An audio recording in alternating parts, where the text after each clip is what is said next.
El otro ejercicio que ustedes tenían era el que dice que calcule la viscosidad cinemática del aceite de peso específico, 800 kilogramos fuerza metro cúbico, que se encuentra entre las placas planas. Dice, les da una sección, dice que la placa superior se mueve a una velocidad, o sea que tienen de dato una velocidad y que tiene igual un peso específico de 1500. Bueno, señores, lo primero que tienen que hacer es ojo con las unidades. Esto está en kilogramo fuerza, o sea que deben de pasarlo a newton para que puedan trabajar con unidades compatibles. Entonces, es mi recomendación, pasen los pesos específicos primero a las unidades compatibles para que no tengan ningún problema. A ustedes les están pidiendo que calcule la viscosidad cinemática. La ecuación que tenemos dice que es la viscosidad absoluta entre la densidad. Para poder calcular la viscosidad absoluta, la única ecuación donde ustedes pueden calcularla es en la ecuación de la ley de viscosidad de Newton, es decir, la que dice que tau va a ser igual a mu por el gradiente de velocidad. Esta ecuación, por favor, es solamente aplicable al fluido. Todos los datos que están acá tienen que ver con el fluido. Ahora, no solamente tenemos un fluido trabajando solo, lo tengo en función también de un sólido. Entonces, la única valor que es igual tanto para el fluido como para el sólido es el del esfuerzo cortante.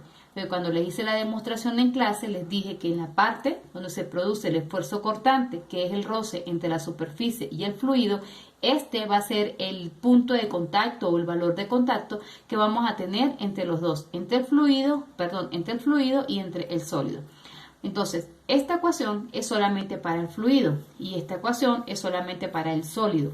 Para poder aplicar esta ecuación, nosotros necesitamos que el fluido sea un fluido newtoniano. Por lo tanto, debemos hacer el perfil de velocidad. Para el perfil de velocidad necesitan dos puntos. Uno, donde la velocidad del fluido valga cero, y el otro, donde la velocidad del fluido sea la misma que el sólido que se está moviendo. Pues obvio que este fluido, a lo que toca la parte de abajo de la cajita, pues se va a mover a la misma velocidad que tiene el fluido.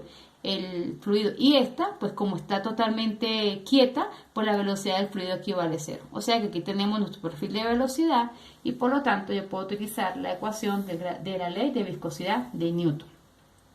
Evaluemos primero cómo calcular el esfuerzo cortante. El esfuerzo cortante dice que es la fuerza de corte entre el área de contacto. El área de contacto exactamente es el área que el fluido se está moviendo junto con el sólido. Por eso es que necesitan tener imaginación. Si más o menos vemos, pues esto tiene esta forma. Tiene un espesor, una profundidad, tiene una altura. Y entonces más o menos la cajita es de esta manera. O sea que el área que ustedes necesitan exactamente es toda esta. Todo esto es lo que el fluido está tocando al sólido que se está moviendo. Y en el ejercicio le dice que esa sección vale 15 por 15. Pero si la colocamos en ecuación, en forma de ecuación, pues sería más o menos esta base por este largo, ¿sí? Entonces ese es el área de contacto. En cuanto a la fuerza de corte, el ejercicio no se las da. Pero entonces aquí viene la parte de lo que son los diagramas de cuerpo libre. Es decir que tiene que hacer un pequeño recordatorio de lo que son la primera y segunda ley de Newton para poder hacer los diagramas de cuerpo libre.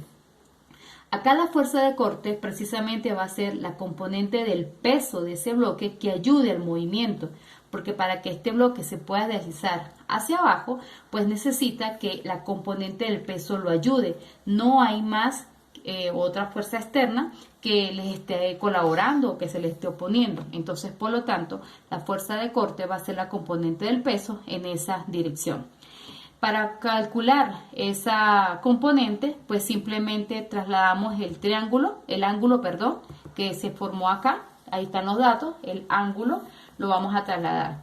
Una forma que yo tengo para poder colocar bien los ángulos es la siguiente. Miren, yo lo que hago es que ubico el sistema de referencia original, como estamos acostumbrados a trabajar. Y luego le coloco un sistema de referencia que está totalmente inclinado. Coloco en este sistema el ángulo igual que aparece en mi dibujo original. Y lo que digo es, bueno, en este ángulo vale alfa, este no, este sí, este no, este sí, este no y este sí. Y de una vez reparto las posibles combinaciones que pueda tener ese triángulo con el ángulo que ya calculé, para no calcular uno nuevo y para no equivocarme. Si yo veo, mire, esta línea es esta misma. y esta que está inclinada es esta misma. Ah, ok, significa que este ángulo, que es el que yo calculé inicialmente, pues va en la posición de arriba. Y creo que es una forma de no equivocarme a la hora de colocar los ángulos. Ahora, si están súper duchos en cómo colocar, trasladar un ángulo, pues perfecto, no necesitan entonces de esta información. Ok, ya vine, tengo la componente del peso, que es la que me va a dar la fuerza de corte. Este peso, ustedes lo pueden calcular a través de la ecuación de peso específico igual al peso por el volumen. Despejamos el peso específico y siempre les he dicho, es fácil el volumen trabajarlo si yo lo descompongo por un área y una distancia. En este caso el área, pues precisamente va a ser la que está tocando el fluido, que sería la base por la longitud. Y esta distancia, pues viene siendo este espesor que tiene aquí la plaquita. Entonces puedo calcular el volumen. Teniendo el peso específico, el peso del bloque, puedo calcular la componente. Tengo el peso del bloque, puedo calcular la componente del peso. Teniendo la componente del peso, significa que ya conozco la fuerza de corte. Ya conozco la fuerza de corte y conozco el área de contacto, significa que puedo calcular el esfuerzo cortante. Y este gradiente de velocidad también lo puedo calcular porque mi ecuación dice que el gradiente de velocidad siempre es la velocidad entre el espesor. Esta velocidad, si el cuerpo está rotando, es una velocidad tangencial. Ahora, en este caso, el cuerpo simplemente se está deslizando, por lo tanto es una velocidad lineal y el ejercicio se lo está dando como dato. Y este espesor, pues sería el espesor del fluido. Conozco entonces el esfuerzo cortante, el gradiente de velocidad, puedo calcular la viscosidad absoluta. Ya tengo la viscosidad absoluta. Para poder calcular la densidad de la sustancia, ustedes tienen esta otra ecuación que dice que el peso de la sustancia es la densidad por la gravedad. Conocen el peso específico, conocen la gravedad, pueden calcular la densidad. Tengo la densidad de la sustancia, tengo la viscosidad del fluido, puedo calcular entonces la viscosidad cinemática. Y eso es lo que el ejercicio les está pidiendo.